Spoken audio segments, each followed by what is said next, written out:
Bonjour à tous et bienvenue sur Pousse d'Acacia. Je suis Laetitia du blog Ensemble Naturellement. Il y a 6 mois, le 31 janvier, nous avons lancé avec Mélodie et Nadège la communauté Pousse d'Acacia, donc par le biais de vidéos YouTube et également par un groupe Facebook. Et donc ce projet a pour objectif, de vous accompagner dans votre parentalité. Donc 6 mois que nous avons lancé ce projet, il est temps de faire le point, il est temps de faire un bilan et de réajuster, de voir si vous êtes sur le bon chemin et si vous avez pris une petite déviation, de vous ramener sur le chemin qui est le vôtre. Alors on va refaire un petit point sur les vidéos que j'ai pu vous proposer et réajuster certaines choses s'il le faut. Alors dans une des premières vidéos, je vous avais invité à lister les ingrédients qui font que votre journée est une bonne journée. Alors revisionnez, regardez de nouveau cette liste. Qu'est-ce que cela donne? Est-ce que vous avez avancé là-dessus? Est-ce que au contraire ça n'a pas trop évolué? Alors il serait peut-être temps de travailler sur ces ingrédients, sur un point en particulier, parce que si vous travaillez sur tout d'un seul coup, ça va être très fatigant, stressant. Donc consacrez-vous à quelque chose. Par exemple, votre matinée où vous avez envie, moi c'était d'intégrer du yoga. Donc à quel moment vous pouvez l'intégrer? Quels exercices vous pouvez faire? Qu'est-ce qui va vous faire du bien pour nourrir votre journée, pour vous nourrir et faire en sorte que cette journée se passe bien? Donc il est important de travailler là-dessus, de reprendre régulièrement sa liste, d'agrémenter, de réajuster. C'est pas quelque chose qui est figé, et puis autant les bonnes habitudes vont se prendre rapidement et elles s'en vont aussi rapidement. Donc c'est bien, voilà, de toujours avoir cette liste en tête et de travailler régulièrement dessus.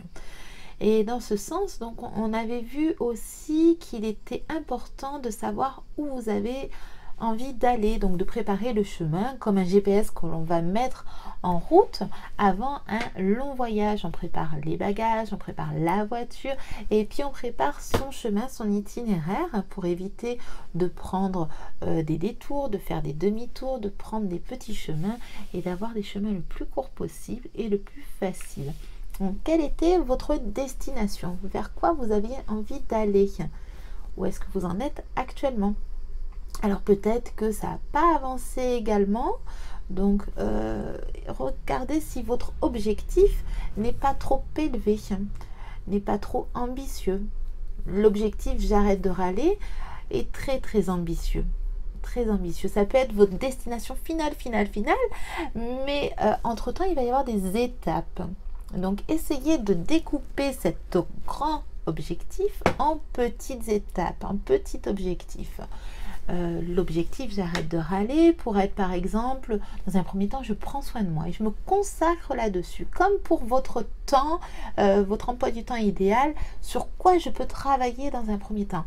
Voilà, c'est vraiment par petits pas que vous allez avancer pour vous intégrer les choses en vous, pour intégrer les choses dans votre famille. Vous pouvez pas faire d'un seul coup des chamboulements et tout chambouler, ça va être très stressant pour vous, ça va être fatigant, ça va vous demander beaucoup d'énergie.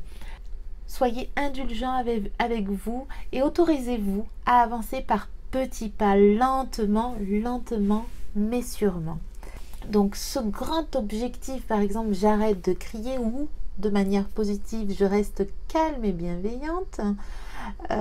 Découpez-le en petits objectifs, je prends soin de moi, ensuite je peux prendre conscience de ce qui se passe dans mon corps, les sensations physiques quand je commence à être en colère, et moi je vois que je suis de plus en plus à l'écoute de mon corps et je peux du coup ressentir les prémices d'une colère et maintenant être dans ce moment pause où je vais pouvoir appuyer sur la touche pause, respirer, me calmer et ensuite pouvoir aborder ce moment de gestion de crise avec beaucoup plus de bienveillance. Concernant la gestion des crises, alors on avait vu qu'il était bien de faire le point sur vos règles, les règles négociables, les règles non négociables, et de le faire en famille. Alors, est-ce que ces règles ont été étudiées? Est-ce qu'elles ont été notées? Et en parler en famille, en parler avec vos enfants pour que les choses soient claires et éviter des crises inutiles.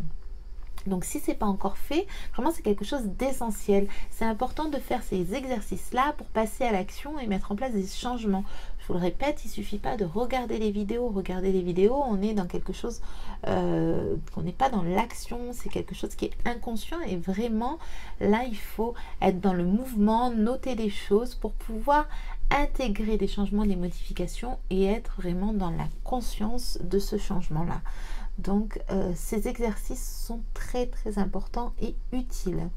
Donc, prenez le temps de mettre en place les règles de votre famille.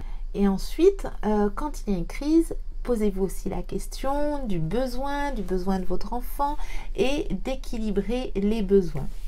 Également, je vous avais invité à mettre du jeu. Qu'en est-il? Donc pour cet été, est-ce que vous avez mis du jeu dans votre famille? Je vous avais proposé le challenge 21 jours de jeu. Donc il ne s'agit pas de jouer à des jeux de société, je vous rappelle, mais ça peut être tout simplement un petit moment où vous allez vous consacrer pleinement à votre enfant et un moment où vous allez lui courir après. Attention, attention, je vais t'attraper. Ah, je t'ai attrapé. Des petites choses comme ça, des batailles de pouces, des moments de fusion, des moments de lien avec votre enfant pour lui permettre de décharger des émotions, pour resserrer des liens, pour faire du bien à tout le monde et mettre de l'humour également, vous faire du bien à tous. Donc, et pouvoir réintégrer ces moments de jeu dans des moments de crise et faire en sorte de changer la note. Voilà rapidement le bilan de ces 6 mois. C'est quelque chose de très très lourd, un programme vraiment lourd. Et si vous voyez que vous avez pris un mauvais chemin, hop, reprenez à l'étape d'avant pour vous remettre sur le chemin et voir sur quoi ça va pas, sur quoi, qu'est-ce qui vous empêche d'avancer. Si ce n'est pas évident pour vous, je vous rappelle que nous sommes là sur la communauté, sur le groupe Facebook Pousse d'Acacia. Également avec Nadège et Mélodie, nous sommes disponibles en privé pour vous proposer des coachings et vous aider à débloquer une problématique. Car là, dans ces vidéos, on vous propose des outils généraux, mais de temps en temps, il faut être un petit peu plus dans de la personnalisation et vous aider à débloquer des problématiques qui sont propres à votre famille. Donc je vous rappelle que votre priorité bien entendu est de prendre soin de vous. Si votre réservoir est totalement vide, si vous ne prenez pas du temps pour vous, il va être très très difficile de consacrer du temps à votre enfant et d'avoir de la patience et de la bienveillance. Alors j'espère que dans votre emploi du temps idéal et déjà dès maintenant, parce que ça fait 6 mois, vous avez intégré au minimum ce temps pour vous, ce temps quotidien.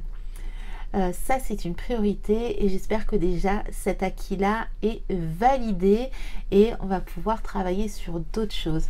Et encore une fois, je vous le répète, soyez indulgents, on avance pas à pas.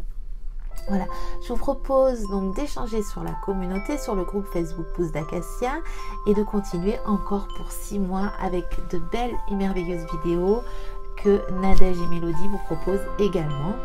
Et puis, je vous invite à nourrir la girafe qui est en vous.